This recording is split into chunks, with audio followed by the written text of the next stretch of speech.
Bueno, buenas tardes. Vamos a empezar con el webinario con el señor Héctor Acosta, profesor del curso de mutualismo. María Victoria, sos la única alumna que está presente. Así que si querés poner el micrófono, con todo gusto. Esto va a quedar grabado para que después todos los alumnos los puedan ver en sus horarios en que ellos puedan acceder. Así que vamos a empezar, Héctor, si le parece, Bueno, le vamos a hacer algunas preguntas para poder trabajar los contenidos que hemos manejado en el curso. Primero, hacer un recorrido sobre la historia del mutualismo, ¿le parece? ¿cómo no? ¿Cómo no? Eh, en principio quería hacer referencia al que mañana, 3 de octubre, celebramos el Día Nacional del Mutualismo. Y la pregunta es la siguiente: ¿de dónde surge la idea del 3 de octubre? Eh, ¿Y por qué el 3 de octubre y no fue otro día?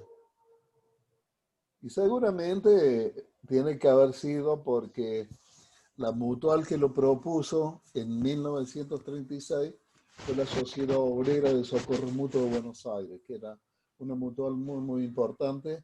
Entonces ellos elaboraron la propuesta y le elevaron en ese momento al gobierno de donde dependían las mutuales, que era Inspección de Justicia de la Nación. Y bueno, quedó como un anhelo.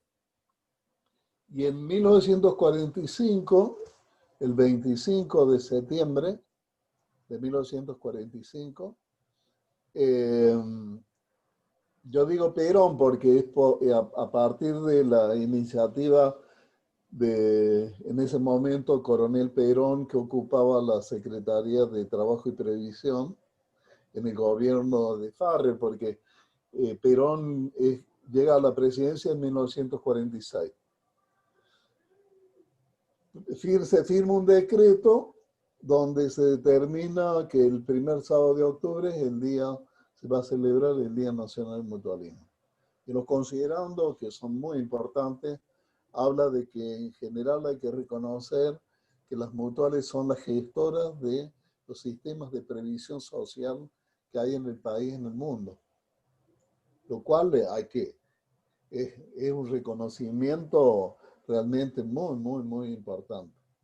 Y entonces, a partir de ese decreto, el mutualismo celebra el Día Nacional del Mutualismo el primer sábado de octubre.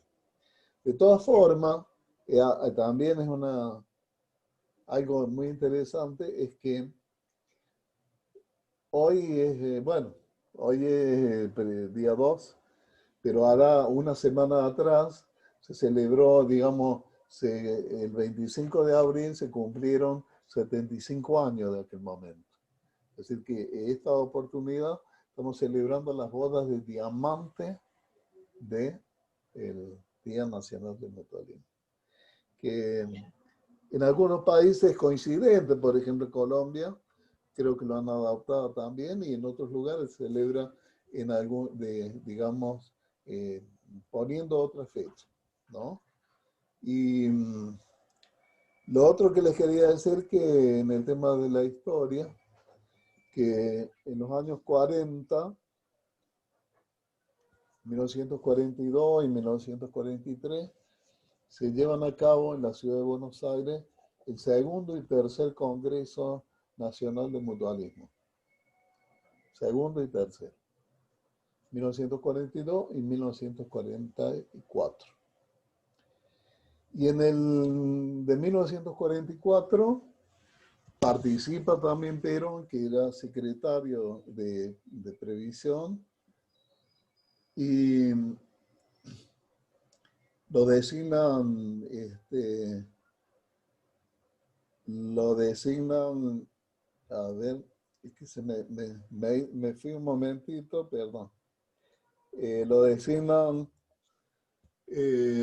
presidente honorario de ese congreso Y lo interesante, bueno, tiene un discurso brillante, lo interesante del Congreso es que de alguna manera, llamémosle Perón o el gobierno de ese momento, toma todo lo que propusieron los mutualistas en esa oportunidad. El mutualismo no tenía legislación, no tenía una ley.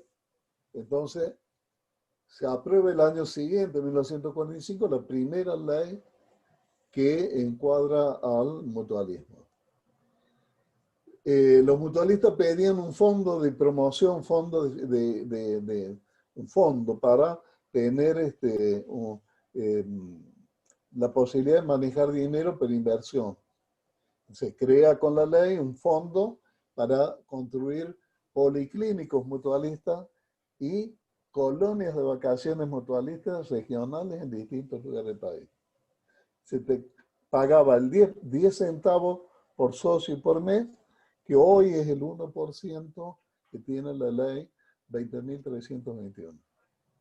Es muy interesante eso, porque prácticamente el sector ha puesto siempre plata. Y el tercer elemento muy importante es que Perón designa una comisión honoraria para trabajar relativa a la ley, que es la participación del sector en las políticas públicas que le corresponde, que después ese tema lo lleva a 1973, cuando se crea el INAM. El INAM está integrado por una administración conjunta, por representantes del sector mutual y por representantes del Estado. Y eso se ha mantenido en forma inalterable hasta el 90. Es decir, que el INAE y el mutualismo argentino es un ejemplo casi único en el mundo de un sector que junto a las cooperativas financia el INAE, prácticamente pone casi más del 50% de la plata que tiene INAE, y lo cogestiona, es decir, que en el directorio siempre estuvieron presentes mutualistas y cooperativas. Por lo menos el INAM, vamos a la parte, las mutuales tenían un organismo, las cooperativas tenían otro organismo. Y en el año 1994 se fusionan y conforman el INAE, que es ACTA. Entonces es muy interesante comprender esto porque no hay en el mundo otros organismos similares de iguales características que permita que el sector siente a sus vocales, sus delegados, para que sean parte de las políticas públicas que se generan ahí. Me explico. A veces hay gobiernos que son más, digamos, son gobiernos un poco más comprensibles de lo que es el mutualismo y cooperativismo, y lo acompañan con políticas públicas positivas. Por ahí son gobiernos de un origen liberal, neoliberal, de mercado, como pasó en los años 90, y por lo menos desde el directorio lo que se hacía era tratar de frenar las medidas, de buscar la forma de que las medidas que se tomaban no fueran tan graves. Les doy un caso. En 1994-93, el Banco Central saca 3 resoluciones determinando que las mutuales de ayuda económica tienen que ser controladas por el Banco Central. Muy graves. Pasaban a la órbita del Banco Central y se terminaba el mutualismo de ayuda económica. Y me van a decir, no, pero si podían seguir trabajando en la órbita. Y no iba a ser posible, porque las mutuales trabajan en la ayuda económica para generar recursos, para que esos recursos vayan a apoyar el club, para apoyar la cultura, el turismo, la salud. Es como que desde la ayuda económica se financian todas las actividades que por ahí no son tan rentables como son las otras. Entonces, en ese momento, en 94, la CAM hace un juicio, la Confederación y también la Federación de Estanislao López de Santa Fe con el IAEM, hacen un recurso de amparo ante la justicia federal en contra de esas tres medidas, tomando como base una resolución del INAE que sacaron en esos días, diciendo que el INAE era el único organismo competente en cuestión mutual. Entonces se fue al juez federal y le dijeron, señor juez, el INAE dicen que ellos son el organismo natural por ley, y el Banco Central saca esta resolución. ¿A quién le hago caso? Y entonces se ganó en primera instancia, segunda instancia, y después de 25 años, la Suprema Corte de Justicia dijo, tiene razón el INAE. Las mutuales no están alcanzadas para... Eso fue, escúchenme bien, en el 2015. Es decir, que habría que sacar la cantidad de años, prácticamente 25 años, que el sector de ayuda económica trabajó con un recurso de amparo. Lo cual es muy, muy interesante desde el punto de vista de la gestión mutual. Por ejemplo, en este momento, el INAE tiene un directorio de lujo porque están los representantes máximos del sector organizado en cooperativas y mutuales. Está Alejandro Russo y Fabián Brown por parte del mutualismo, y está Ariel Huarco por Cooperar, y Soto, Carlos Soto por Coninalco. Entonces es un directorio fuerte, inteligente, que han trabajado 9 meses, realmente han dado vuelta el mutualismo del país. Y así que, digamos, muchas veces, lo que yo quería con esto, corroborar algo. Es bueno conocer la historia porque nos permite comprender en la actualidad, comprender de dónde salen las cosas. Porque por ahí uno llega al mutualismo y dice, parecería ser como que, bueno, que por allá en el siglo XIX, cuando bajaron los inmigrantes, se formaron las primeras mutuales y hemos venido trabajando un poco en forma muy improvisada. Y en general no es así. Hubo siempre mucho trabajo, mucho pensamiento, mucho trabajo, mucho dirigente. En viejos tiempos las cosas costaban el triple. Yo, digamos, por supuesto que había posibilidad de viajar en avión, pero para nuestras organizaciones en los años 70, 80, viajar en avión era algo que no estaba más allá de nuestras posibilidades. Entonces, un viaje a Buenos Aires, no existía internet, ni el fax existía, imagínense. Usted se iba a Buenos Aires con un trámite, de hecho, en máquina de escribir de Olivetti, y iba allá a la mesa de entrada del INAE y le decía, no, eso está mal hecho. Me tengo que volver a Córdoba, a volver a la máquina a escribir y a trabajar. Y lo hacíamos. Y ahora usted saca la notebook y dice, ¿qué tengo que corregir? Hace así, pega, corta, pega y lo presenta y ya. Entonces, todo aquello costaba mucho, era muy sacrificado y fue una dirigencia, como siempre, muy lúcida, porque casi todas esas personas dirigentes nunca cobraron un peso. Digamos, trabajaban a honores. Solamente cobraban, y lo saben las mutuales del interior, sobre todo de los clubes, el dirigente no cobra por eso. Las horas de trabajo no las cobra. Y eso es muy significativo. Y lo otro que hablábamos, sí, Marito, dígame. Una pregunta con no, sí, es tan lindo siempre escucharlo, Héctor. Otra pregunta, al ser un país tan heterogéneo, ¿no? Y en donde las distancias eran un tema, como lo acaba de decir usted. ¿Qué era lo que hacía que todos traccionaran igual o para el mismo lado y que hoy el mutualismo o que se diferencie del resto del mundo en estas cuestiones? ¿Cuál fue el propósito fuerte que los guió? Y para mí, lo que, lo que tiene el mutualismo de mágico, yo hablo en ese sentido porque que dos personas se junten por un objetivo en común es mágico. Es mágico, mágico. Me pueden decir, no, dice que sé yo, la necesidad hace de que te juntes con un vecino, con el otro, y bueno, trabajen.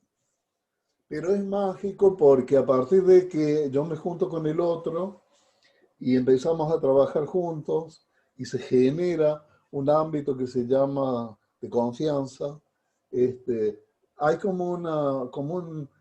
como una creación nueva que se llama nosotros. Es una creación, digamos, de varias individualidades crean en nosotros. Ayer escuchándola a una mujer mexicana que me conmovió, porque ella dice que los pueblos originarios en los aztecas, ellos tenían un saludo muy bonito, ¿no? Y lo dijo ella en maya, que más o menos así. Yo soy tú y tú eres yo. Los dos somos uno. Así se saludaban. Yo le decía al otro, entrecruzaban las manos, como nosotros nos damos la mano, y entonces yo le decía al otro, yo soy tú, y él me decía, yo soy tú y tú eres yo. Y después, los dos somos uno. Que es digamos, es mágico. Entonces, eso genera, digamos, una energía nueva que me parece que se llama integración, propósitos comunes y todo lo demás, y arrumba a las personas a hacer el bien. Y mientras uno más hace, es una energía que se multiplica siempre, porque mientras más hacemos por los demás y más hacemos por el bien de los demás, es como que tenemos más energía, no se gasta nunca. Es como un combustible que no se gasta. Y eso generaba y ha generado siempre entre los mutualistas como un sello de que se comparte. Pero le cuento una anécdota y disculpen que por ahí es lo mejor son las anécdotas. Yo ahora en pandemia he estado, usted sabe, usted ha sido una de las impulsoras de que yo esté terminando un libro ahora, casi 200 páginas, porque usted me pone a trabajar por sus alumnos y bueno, escribo. Y Gracias. estoy analizando, haciendo una historia de un hecho muy importante que surgió a fines del año 89-90. En ese momento yo era secretario de CAM y entonces se hace un congreso en el año 91, por ahí, en el Hotel Castelar de Buenos Aires. Vienen todos los delegados y había dos listas. Una lista promovió a un dirigente mutualista que se llamaba Romualdo Palomeque del Capital Federal y el segundo candidato era Jorge Rusín, también de Ciudad de Buenos Aires. Y de la otra lista, el candidato nuestro, yo estaba en esa lista, era un dirigente de Santa Fe. Yo iba candidato de, creo, no sé, de secretario, tal. Y fuimos al Congreso y el Congreso fue tanto alboroto, tanto lío de discusiones, que no se pusieron de acuerdo. Entonces el grupo que estaba de los otros se fueron y conformaron la CONAM, la confederación que actualmente existe, que es una expresión de Buenos Aires, porque está integrada por gente de Buenos Aires. Y entonces los otros días le mandé un mensajito a Rusin, que supuestamente era un enemigo mío, porque nos habíamos peleado muchas veces. Pero en el fondo no estábamos peleados, porque nos apreciamos mucho. Yo, a pesar de tantas cosas, que por ahí en un día, 2 días no nos hablábamos, pero pasaba una semana y a mí se me pasó. Y Rusin me mandó una nota conmovedora que me decía: Héctor, lo que has escrito es como si yo lo viviera nuevamente, cuando pasó hace cuánto, 40 años, 30 años. Y entonces el hecho va orientado a esto, es decir, que el mutualista lo unen los principios, los valores, queremos lo mismo, buscamos lo mismo. Por ahí, tal vez hasta equivocado, ¿no? Porque yo soy un convencido que el sector tiene que vivir, integrarse y unirse en instituciones fuertes. Tiene que haber una confederación fuerte, tiene que haber federaciones fuertes, esas federaciones tienen que tener incidencia política. Cuando ahora uno va y Alejandro Russo va al Congreso de la Nación, saben quién es Alejandro Russo. Lo respetan todas las bancadas, lo llaman los senadores.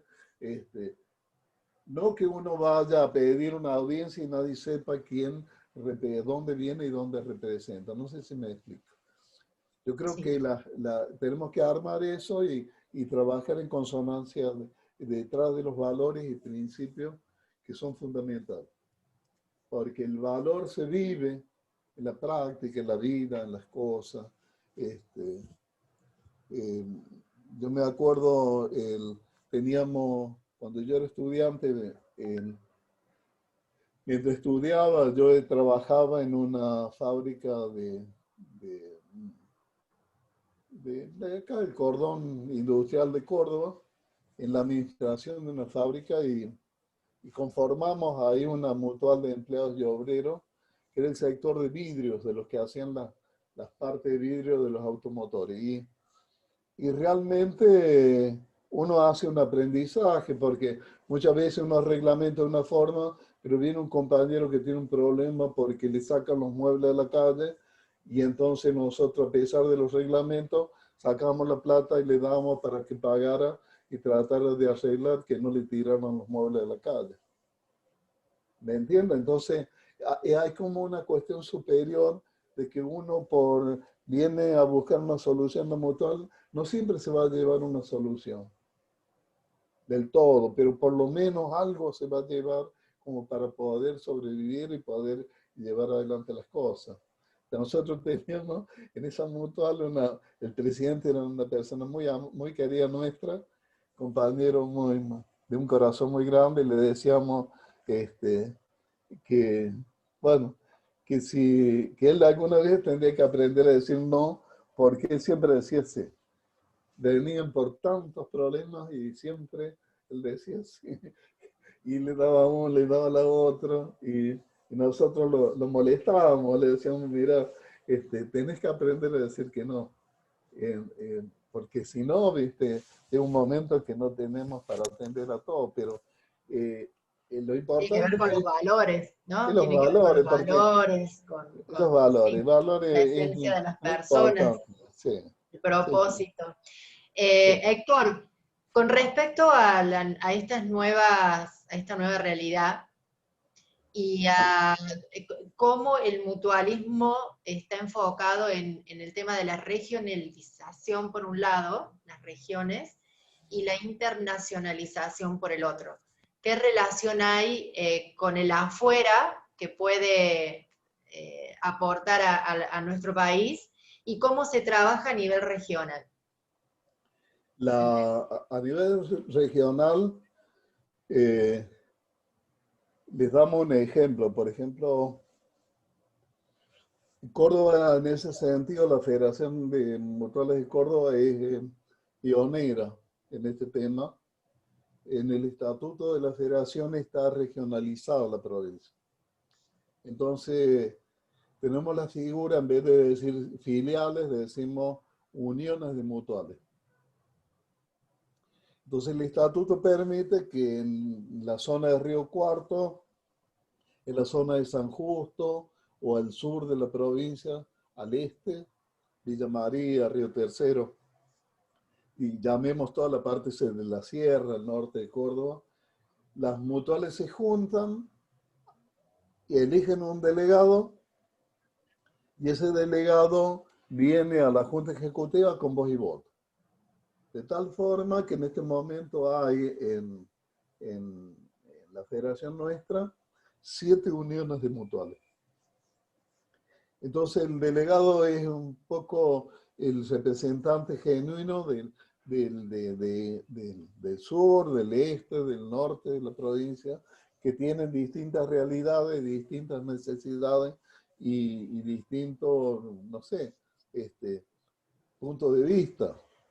Entonces, es la única forma en que se puede atender medianamente porque, un ejemplo, las mutuales de Ciudad de Córdoba prácticamente son totalmente distintas de las mutuales de clubes que existen en las zonas de San Justo, Río Primero, Río Segundo, Claro. la zona sur de la provincia, porque tienen otras características, otras modalidades y otras necesidades.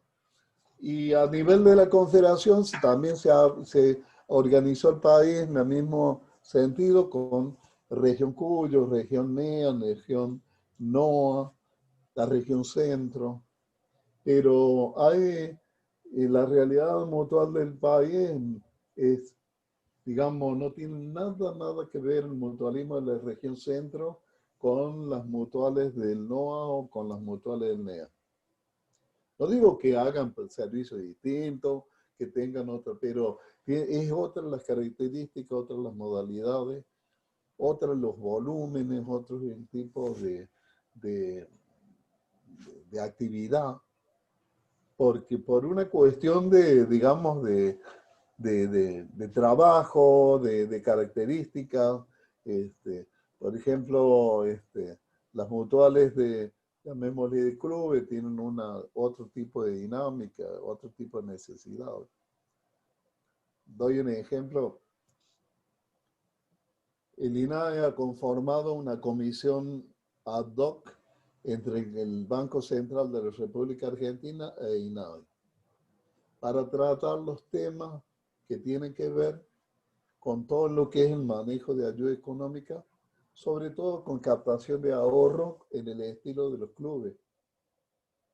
Entonces ahí se habla sobre el tema de los débitos bancarios, sobre el tema de los montos, de toda la problemática que tiene la cuestión bancaria relacionada al... Y las mutuales del NOA o del NEA o del Sur tienen otras características, trabajan con fondos propios, no tienen los criterios de captación de ahorro, de manejo, digamos, entrecomillado bancario prácticamente, que se tiene en este sector. Entonces, ellos tienen otro tipo de necesidades, otro tipo de exigencias. Entonces, yo creo que por eso hay que regionalizar para atender esas necesidades y esa actividad que no podemos hablar de que sea un mutualismo más desarrollado en un lado, menos desarrollado en el otro. Eso no tiene nada que ver. ¿Por qué? Si hay una mutual en Jujuy que tiene no le digo un dispensario, que tenga una oficina donde haya un enfermero que tome la tensión y ponga una inyección, Sí.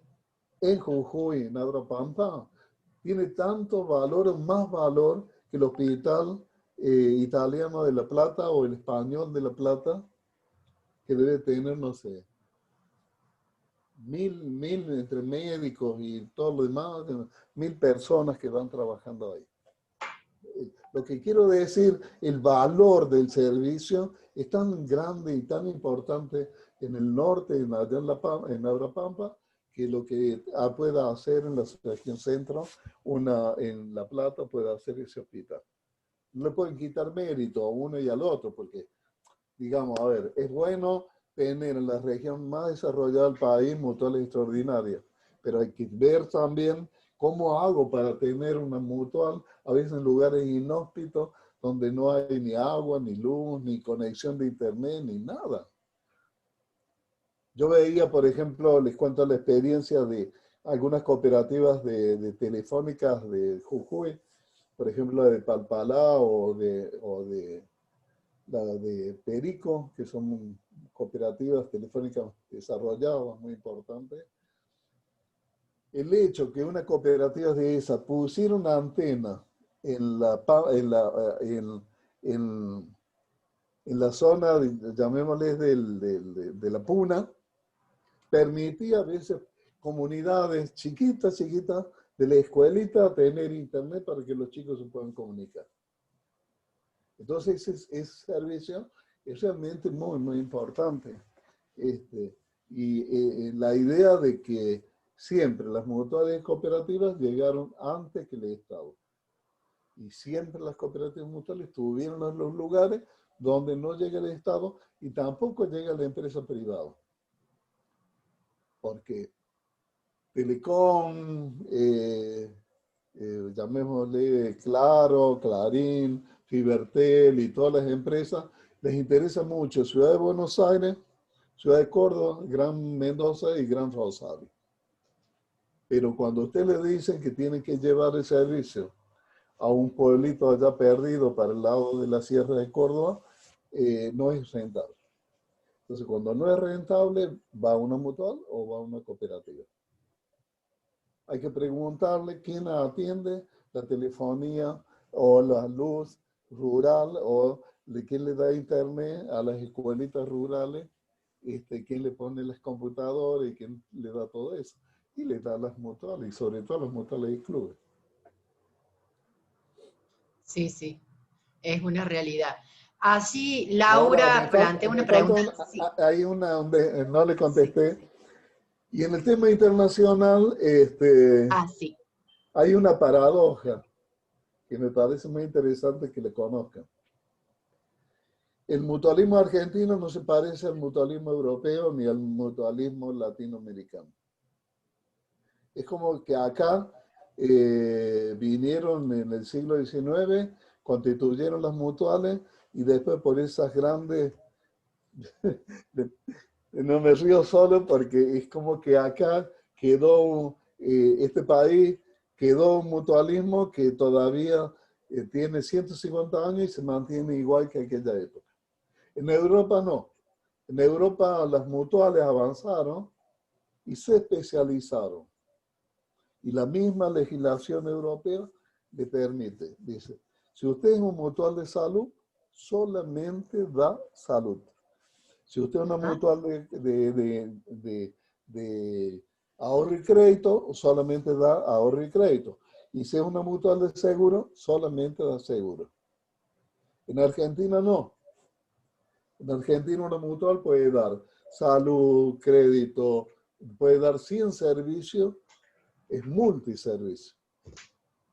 Lo que le da una sustentabilidad muy especial que no tienen las mutuales europeas. Porque acá la ayuda económica y algunos otros centros de generación de recursos, como venta de artículos del hogar o últimamente a través de supermercados y otro tipo de iniciativas, ha permitido y permite mantener los otros servicios que no son tan rentables. Entonces, Héctor, y eso tal vez puede ser por una cuestión de desarrollo económico y otro nivel económico en los países europeos, por no, ejemplo. me parece que lo que les pasó en Europa es que no tuvieron la capacidad de lucha. Y es muy fuerte allá, digamos, la presencia, llamémosle, del sector liberal o neoliberal de pensamiento, que Claro, lo fue sí. arrinconando. Acá hemos peleado, luchado toda la vida para evitar eso. Por ejemplo, en el año 2017, para que los alumnos lo comprendan, y el 2018, el gobierno de Macri quiso cobrarle ganancia a las entidades mutuales.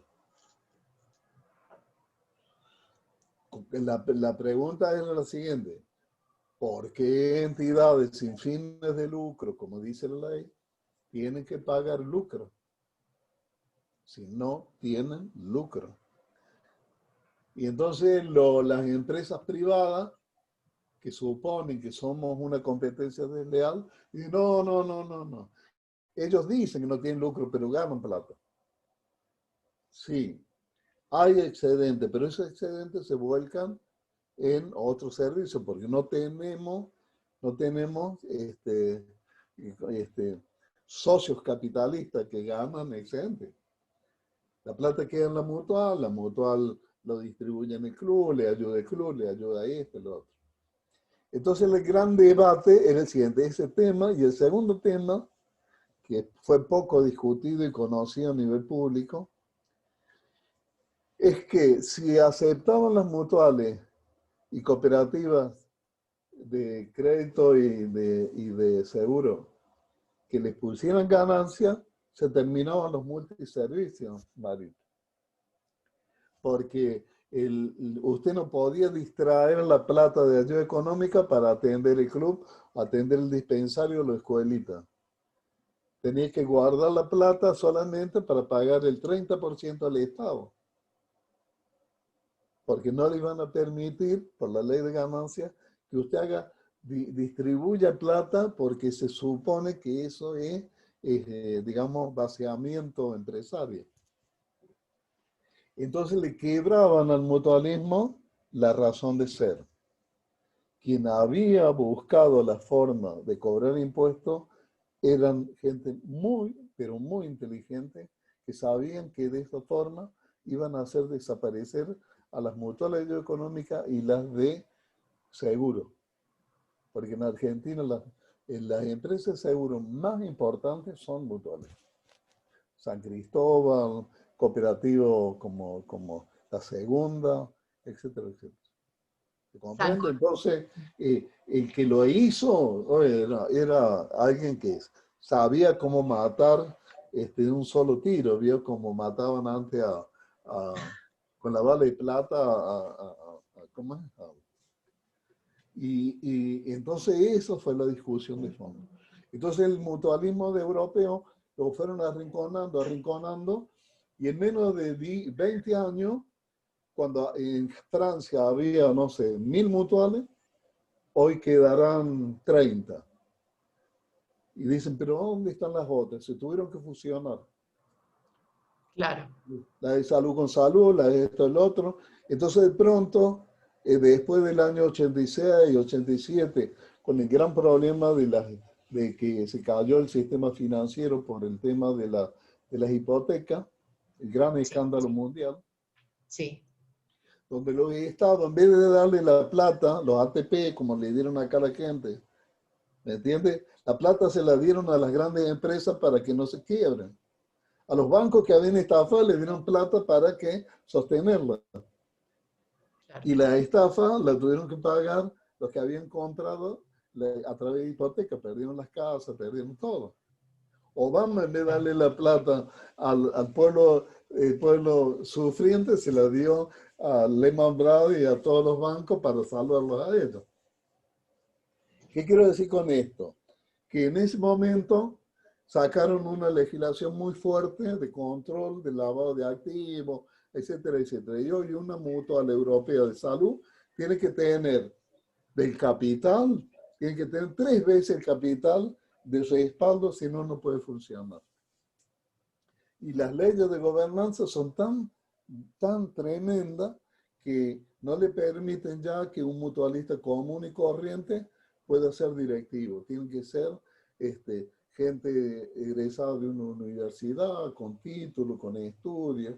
No puede ser no sé, ¿bien? Que se junten los panaderos y los panaderos eligen al compañero más honesto para que allá están exigiendo que tengan idoneidad, que tengan capacitación. ¿Me comprende? Entonces, los van arrinconando, poniéndole legislación. A ellos que en general nunca quebraron y siempre se han portado muy bien. No así los bancos, ¿vio? Porque los bancos siguen haciendo la suya. Y en Argentina también se va a avanzar con el tema de la gobernanza, con el tema de la capacitación, con el tema de los libros y todo lo demás. Esa es llamémosle, la impronta que viene. Entonces, ahí el mutualismo tiene que integrarse con el mutualismo latinoamericano y pelear por objetivos comunes. Porque lo que nos pasa ahora a nosotros le pasa a Paraguay o le pasa a Uruguay o le pasa a Chile. Y en Argentina tiene un posicionamiento, un momento muy interesante. Tenemos alternativas que los otros países no tienen, así que hay que aprovechar estos tiempos para sacar alguna legislación que sea conveniente para nuestro sector. 2 millones de mutualistas reciben salud a través de una mutual o una cooperativa. No hay una legislación adecuada para los servicios de salud. Cientos de hoteles, bueno, camping en el país, una inversión tremenda. No hay una legislación adecuada en turismo para las entidades mutuales. Las mutuales dan ayuda económica en cada pueblo de la pampa húmeda y no existe una legislación que las proteja y las encuadre, que las tenga, que les dé las mismas facilidades que le da un banco. ¿Vale? Nosotros no pagamos jubilados, no podemos pagarle, tener cuenta sueldo, no podemos hacer esto, no podemos hacer lo otro. Y todo está ordenado, digamos, para el sector capitalista y para los intereses de las grandes empresas. Y con esto no quiero ser una persona que me tilden de subversivo o reconozco que el sector empresario es importante, que puede dar trabajo, genera riqueza y todo lo demás, pero me parece que también tiene que haber otros actores que puedan equilibrar el mercado. Porque si no hay actores que equilibren el mercado, es un lío en los precios, en los servicios y en todo. Bueno, creo que nos estamos introduciendo. Antes de pasar a otro tema, quería hacer una pregunta que están haciendo las chicas. No sé si Laura querés desilenciarte y hacer la pregunta vos. Bueno, gracias, buenas tardes. A ver, yo estaba pensando en esto, digo, teniendo en cuenta todo este desarrollo histórico que tiene el mutualismo en nuestro país desde la llegada de los inmigrantes y el reconocimiento que en algún momento el Estado le fue dando, digo, respecto de su importancia y demás, digo, ¿cuál cree usted que es la resistencia, la enseñanza al mutualismo, digo, en cuanto a sus valores y en cuanto al valor económico también para nuestro país? Digo, ¿por qué eso no puede verse reflejado en una realidad en las escuelas? Teniendo en cuenta que incluso hay una ley nacional que así lo prevé. Digo, ahí hay algo que digo, yo soy docente y hay algo que no me termina de cerrar de qué es lo que falta para que eso se ponga en marcha. Bueno, es un tema que también conozco mucho porque desde la federación nosotros hemos trabajado, hemos invertido mucha plata en esto y creo que son varios los actores para que logremos un buen resultado. Está la ley, está el artículo 90 de la ley que establece la enseñanza de los valores y todo lo demás en el cooperativismo y mutualismo en las escuelas. Esa ley, que es nacional, tiene que tener por parte de cada provincia un decreto específico que baje la ley a través de cada ministerio de educación provincial para que cada ministerio tenga una legislación o un decreto o una resolución específica para que los docentes de una escuela puedan trabajar dentro de ese decreto. Hay provincias que lo tienen, hay otras provincias que no lo tienen. Córdoba tiene una legislación en el ministerio para las cooperativas y tiene una resolución, el Ministerio de Educación, creo que es el número 33, de unos años atrás, donde establece una serie de normas y da un encuadre para que se puedan crear mutuales o cooperativas escolares. Y hay algo más positivo.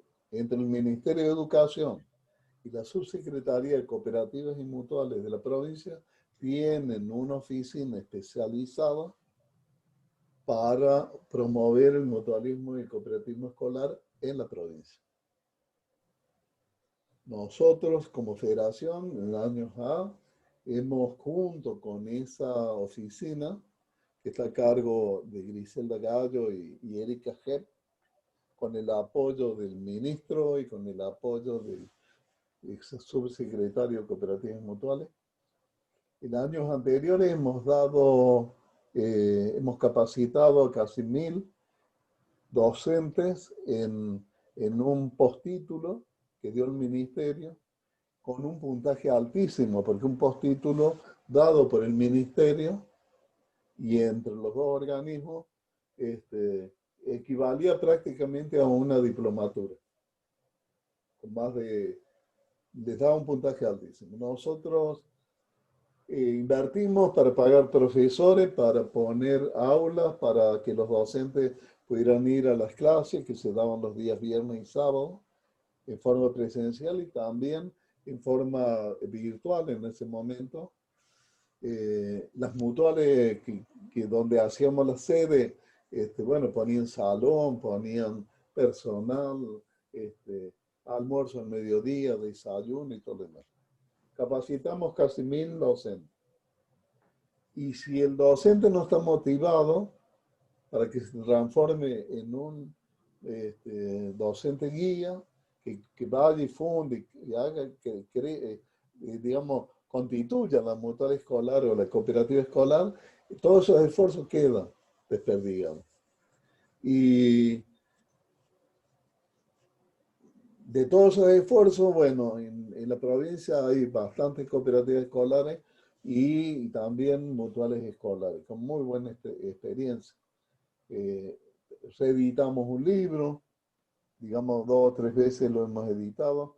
Por ahí después a Marita se lo voy a alcanzar para que usted lo tenga, bueno, porque tiene, llamémoslo un libro muy completo, que tiene legislación y que tiene los contenidos mínimos para la currícula en las distintas, digamos, niveles, primario, secundario, en las distintas materias y todo lo que son conocimientos transversales que se trabajan desde la cooperación, desde el mutualismo y desde los valores. Muy interesante. Le voy a mandar a Marita para que después se los comparta a ustedes, para que lo tengan. Yo creo que ahí hay que hacer un trabajo articulado entre, por ahí hay escuelas donde el docente, no solamente el docente, la directora, el inspector zonal, apoyan, y entonces eso funciona muy bien, porque si no, a la larga es un trabajo extra curricular que hace el docente, y ustedes saben, el docente está mal pago, tiene que trabajar horas extras por todo esto, entonces no se siente motivado. Y en los pueblos por ahí algunas mutuales estaban comprometidas, entonces ayudaban, le ayudan a los chicos, le compran las cosas. Nosotros, por ejemplo, desde la Federación de Córdoba, apoyamos a varias mutuales escolares. Recuerdo haberle comprado los instrumentos a una mutual escolar que tenía una orquesta de rock. Le compramos guitarra eléctrica, bajo y batería. Era genial. Bueno. Digamos, ellos daban el servicio de rock, que me parecía fantástico. Yo iba siempre a los conciertos que ellos daban, porque con lo que ellos generaban en esos conciertos, la plata iba a parar a la escuela. Era una escuela de arte muy interesante y armaban de todo. Con la plata hacían un montón de cosas. Y después una escuelita primaria que tenían ellos, los chicos se dedicaban a generar, digamos, cuestiones visuales, de video, contaban la historia del pueblo, de los personajes del pueblo y todo lo demás. Y entonces tenían cámaras para filmar y tenían un circuito de televisión para pasar las cosas que hacían. En La Par, eran dos escuelitas ahí que tenían. Nosotros le compramos los elementos técnicos. Y así hay muchas mutuales que están muy interesantes. Hace poco presentaron una mutual que es una orquesta de jazz que ha ganado premios también. Pero todo depende mucho de la motivación del docente, de la motivación del ámbito de la escuela y que tenga el apoyo de la mutual de afuera. Porque si no, es un esfuerzo solo del docente. Y el docente, el pobre docente, muchas veces no sabe cómo sobrevivir y se siente solo en eso. Pero cuando hay un trabajo articulado y todo lo demás, y me parece que funciona muy bien, y los resultados son extraordinarios. Extraordinarios. Mutuales en barrios, acá, no digo periféricos, pero barrios así, donde los docentes se hacen cruces ante los chicos por el tema, sobre todo adolescentes, en el tema de la conducta, formado una mutual, se han ordenado, son realmente logran una convivencia muy, muy buena, extraordinaria, extraordinaria. Yo Incluso personalmente he dado cursos de mutualismo escolar o he dado algunas clases a 200 indios juntos en un salón. Y he logrado que los 200 indios se callaran y me escucharan durante 20 o 30 minutos. Yo creo que eso es una magia que no la puedo creer todavía. Es decir, me recibí de docente en ese momento.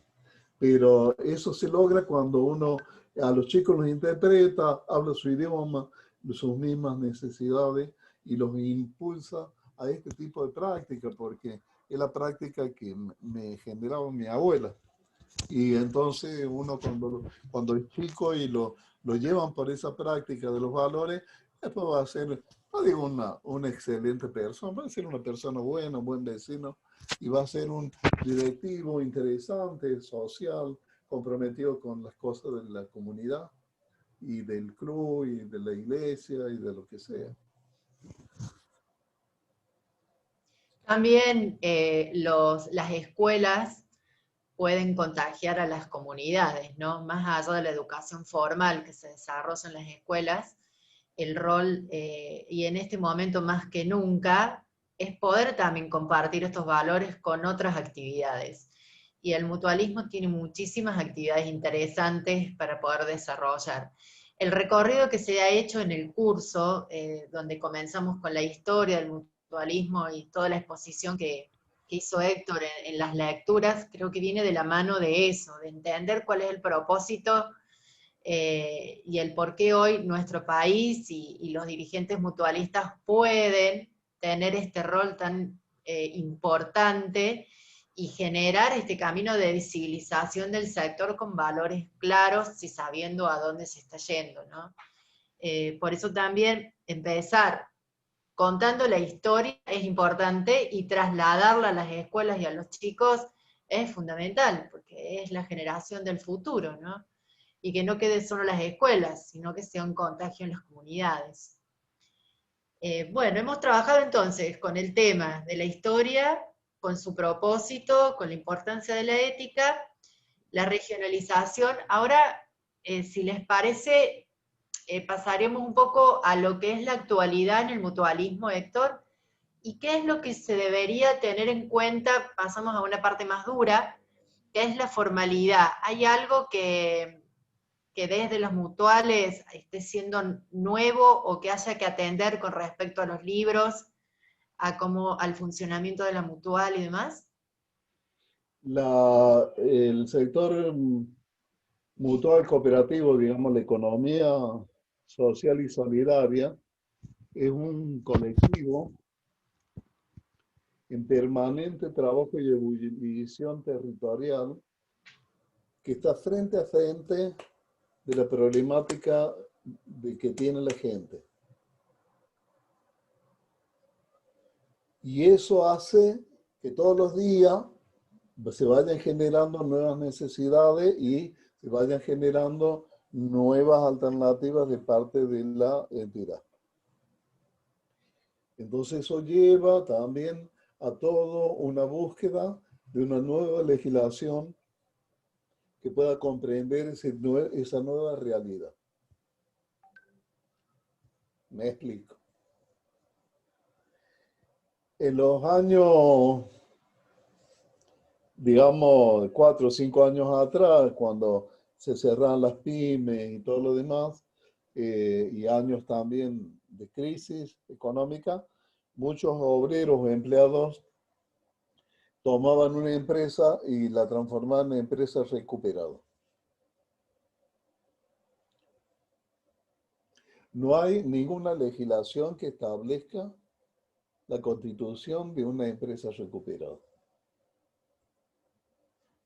Salvo que el juez de la quiebra comprenda, entre comillas, ayude y transforme, o lleguen a un arreglo con el antiguo dueño o antiguos, digamos, inversores de la empresa, o para hacer un mix y no llevarlo a juicio.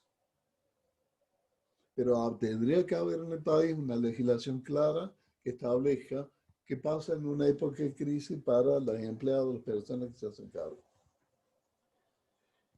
El tema de que hoy se están generando mutuales y cooperativas en el territorio que permiten la articulación de actores múltiples, se llaman. Este tipo de mutuales, les cuento la historia para que los alumnos entiendan. ¿Ustedes vieron la película La Odisea de los Giles? Se las recomiendo. Trabajan varios actores muy, muy buenos. Y se trata de la historia de un pueblo que ha tenido empresas muy importantes, agrícolas y todo lo demás, y cada día viene a menos. Entonces, por motivos, se juntan digamos, el dueño de la estación de servicio, el de negocio tal lo demás, y dice, mira, hagamos algo para que reflotemos el pueblo porque el pueblo se muere. Entonces buscan una empresa que estaba quebrado y tratan de acordar que cada uno, el camionero, el que vendía combustible y todo, eran los asociados de esa cooperativa para que esa cooperativa pudiera producir y darle beneficios a todo el pueblo. Ese tipo de cooperativas en Argentina no se pueden formar. Quien hizo quien planteó ¿cómo se llama? La historia y el argumento de la película no conocen la realidad del mutualismo argentino. En Argentina no hay una legislación que permita una mutual de actores múltiples, es decir, que lo pueda poner en igualdad de condiciones al dueño de la estación de servicio, al dueño de la ferretería, etcétera, al obrero, al empleado, que van a trabajar en ese emprendimiento. Entonces, se requiere ahora una legislación adecuada que permita generar comités de crisis en algún pueblo, en algún lugar, para permitir que estas cooperativas, estos mutuales, integren el esfuerzo de la comunidad organizada para generar trabajo, para generar una salida frente a la pandemia. Y así como este tema, hay un montón de temas que no están comprendidos adecuadamente en el funcionamiento de las entidades mutuales. La ayuda económica no tiene una legislación, llamémosle, clara y concisa que permita dejar tranquilos a los actores de que el día de mañana nadie venga y pueda modificar el sistema de ayuda económica. ¿Cuál es la base legal de una mutual de ayuda económica?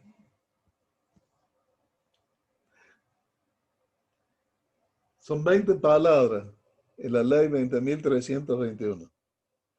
Yo les pido, vayan a la ley 20.321, busquen el artículo 4 y dice que las mutuales podrán dar préstamos, una palabra. Y más abajo dice, y darle algo así, y darle un incentivo a los asociados por los ahorros que dejen en la mutual. O reconocerle no dice interés, pero dice reconocerles un incentivo a los ahorros de los asociados.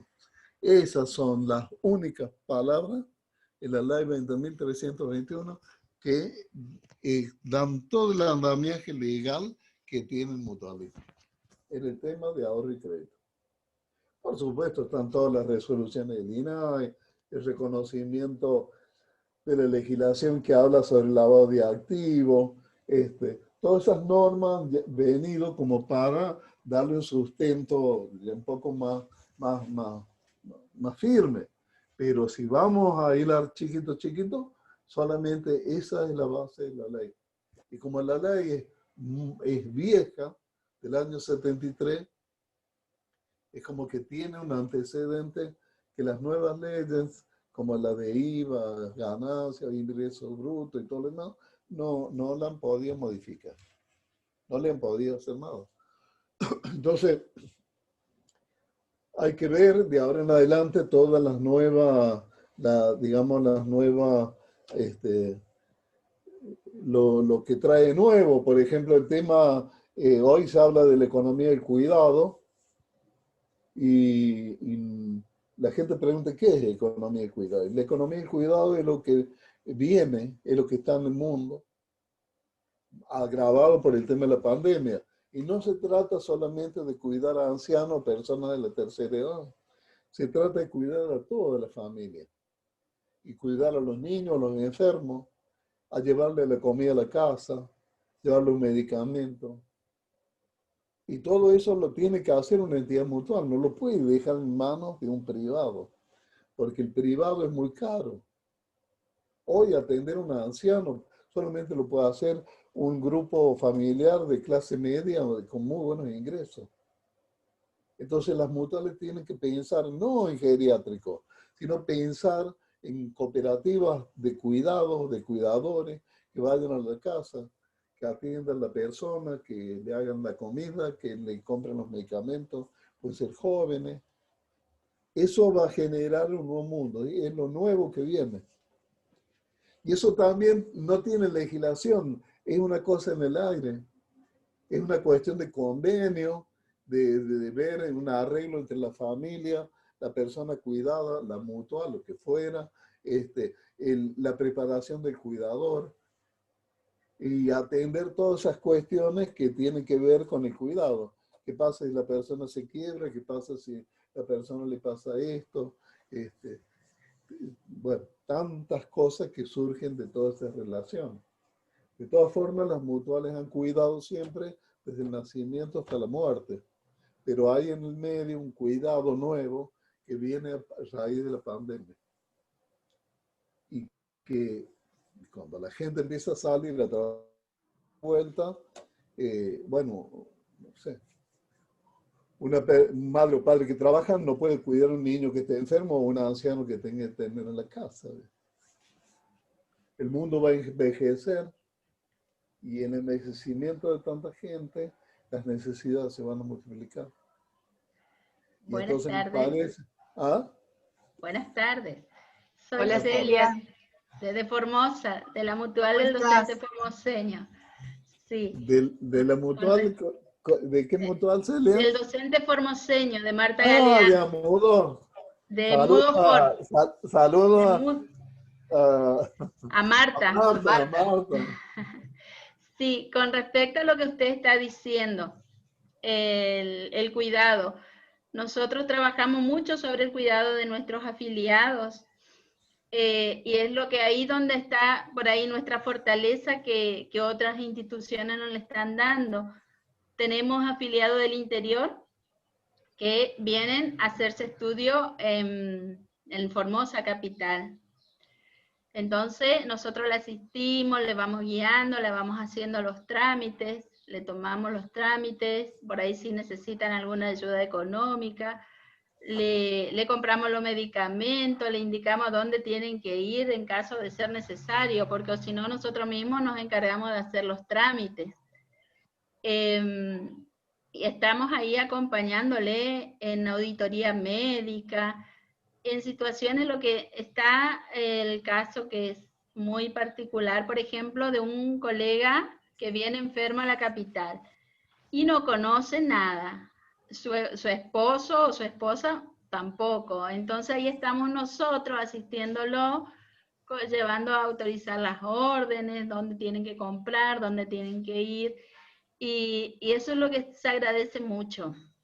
Constantemente, igual a todos los asociados, estamos viendo sus necesidades. Trabajamos mucho con la persona. Más allá, en este tiempo de pandemia, siempre fuimos, lo asistimos con los elementos necesarios para la prevención, con los elementos de limpieza, estuvimos ahí acompañando a los directivos, y estamos siempre en esto del Día del Maestro, que llevamos los obsequios personalmente, y vimos la situación de cada asociado. Y que por ahí también decíamos nosotros, como decía usted, el salario del docente es poco para lo mucho que se le pide. Pero estamos ahí, estamos acompañando, asesorando, constantemente comunicados, tenemos nuestro grupo de WhatsApp. Que no es una cuestión de inversión de plata, es una inversión humana. De Claro, atenderlos, de darles un espacio, de acompañarlos, de gente que por ahí no tiene conocido en la ciudad y que no sabe dónde, cómo hacer las cosas. A mí me parece fantástico. Yo ayer le escuchaba a los docentes de Córdoba que también ellos hablaban de eso y que decían que se tuvieron que encargar de atender los trámites del docente, que por ahí mandaba los papeles y el ministerio pasaba meses sin que lo vean, entonces ellos van a ver el trámite, le mandan las cosas y todo lo demás. Y me parece que eso es el cuidado, es parte del cuidado, parte de lo que tenemos que hacer.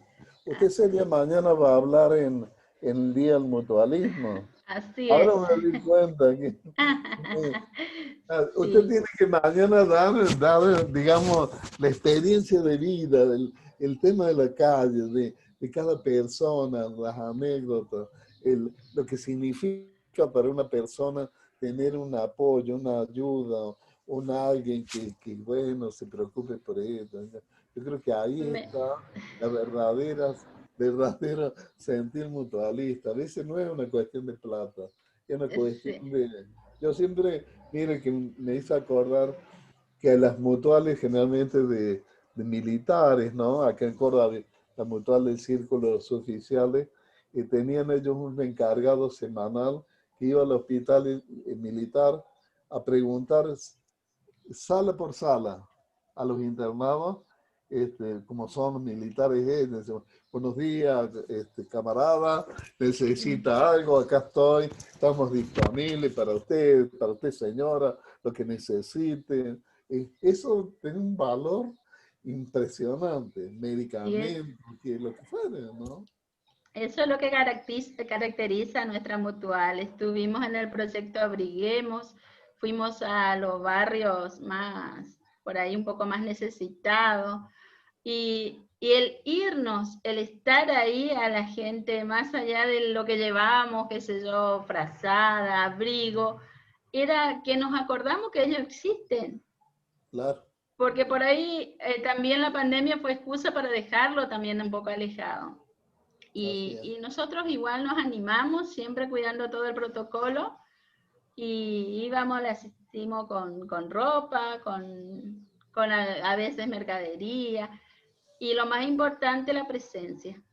Eso es lo que más rescatamos. Y lo mismo se da en la escuela, porque yo por la mañana estoy en la escuela, soy maestra, y a la tarde estoy con la mutual. Pero igual me organizo mi tiempo y me gusta mucho esto de la mutual, no hace muchos años que estoy, pero es lo que me gusta trabajar con la gente. Y ahí en la Mutual tengo oportunidades de llevar adelante todo por ahí, esos proyectos que yo me imaginaba y a lo mejor no sabía cómo encararlo, y estoy aprendiendo ahí. Y es muy lindo lo que hacen. Más vale. Muchas gracias, Celia, por tu Gracias, testimonio, tus preguntas. Marita, Héctor, me quedaría con usted toda la tarde, sí, ya pero sabemos, tiene que retirarse. a las Vamos a tener 6:30. otro webinario el mes que viene. Bueno, Pueden dejar preguntas acá si quieren, después se lo vamos a responder y esto va a quedar grabado y colgado en el aula. No sé si quiere decir algo más, Héctor, y lo liberamos. no, simplemente invitarlos a que se preparen, se capaciten y que bueno, como hay un viejo cuento que habla sobre el que lleva, que creo que usted lo conoce. Iba un hombre con una carretilla llevando piedra y le preguntaron qué hacía. Y el hombre dijo, mire, yo llevo piedra. No tenía idea por qué lo hacía ni por nada. Otro hombre iba con la carretilla y dice, ¿por qué lo hace? Y bueno, dice, yo llevo piedra porque me pagan tantos pesos por la hora de trabajo. Y otro llevaba piedra y le pregunté, ¿y usted qué hace? Mire, dice, yo llevo piedra porque estoy construyendo una catedral. Entonces, digamos, la vida hay que vivirla con un fin. Así sea lo más humilde que uno haga, pero uno tiene que comprender que es parte, digamos, de un entramado mayor, de algo mucho más grande, más superior. El hecho de que usted sea mañana disertante del acto oficial del mutualismo argentino, habla a las claras de un mutualismo nuevo, donde no valen la pena los grandes dirigentes, sino que vale la gente que está trabajando en el territorio. Y la gente que está tocando las heridas de la gente. No sé si me entiende. Entonces, cuando usted toca las heridas, el dolor de los demás, sabe por qué lo hace, siente esa alegría de servir y bueno, la vida se hace un poco más llevadera y más grata, tiene sentido, ¿no? Yo creo que es la razón que mueve todo esto, porque si no, calculemos, en 150 años, nada más que en Argentina, hemos pasado pandemias, la fiebre amarilla, la fiebre española del 18, las grandes pestes de Buenos Aires, las grandes ciudades, muchos mutuales italianos, 1770 y pico, la fiebre amarilla y otras pestes de Buenos Aires, escapaban al campo y que los enfermos y los muertos se los arreglaran cualquiera. Y se generaban las sociedades para atender a toda esta gente. Es tan grande el tema que dicen que un día en Buenos Aires no había ni autoridades, porque Mitre estaba en la guerra de allá de la Triple Alianza matando a hermanos paraguayos y el vicepresidente se había escapado al campo, así que no había autoridad, la gente moría en las calles y a pesar de todo eso, la Mutual pasó por encima de todo eso. Siguió existiendo, siguieron trabajando, a pesar de los gobiernos, a pesar de lo que sea y todo. Siguieron trabajando y pasando por encima de todas las crisis y de todos los impedimentos. ¿Por cuál es la clave? Esta, porque mientras haya una mano generosa que trabaje en favor de los otros, siempre vamos a sobrevivir. Así que bueno, gracias. Mañana mucha suerte, Celia. Gracias. Cuente esto así, no le importa. Vaya a los mínimos, los detalles, a lo que por ahí usted cree que no vale la pena, dígalo porque es parte de una experiencia de vida, de ojo, de gente, ¿no? Eso tiene que ser así. Bueno, Marita, gracias. Bueno, gracias. Muchas Héctor, un gracias. placer. Gracias, profesor. chicos por estar. Buenas noches. Gracias. Gracias, Damián. Hasta mañana. No, Héctor, muchas gracias. Mañana. Chao. Suerte, gracias. Chao, Gracias a todos. gracias. Gracias.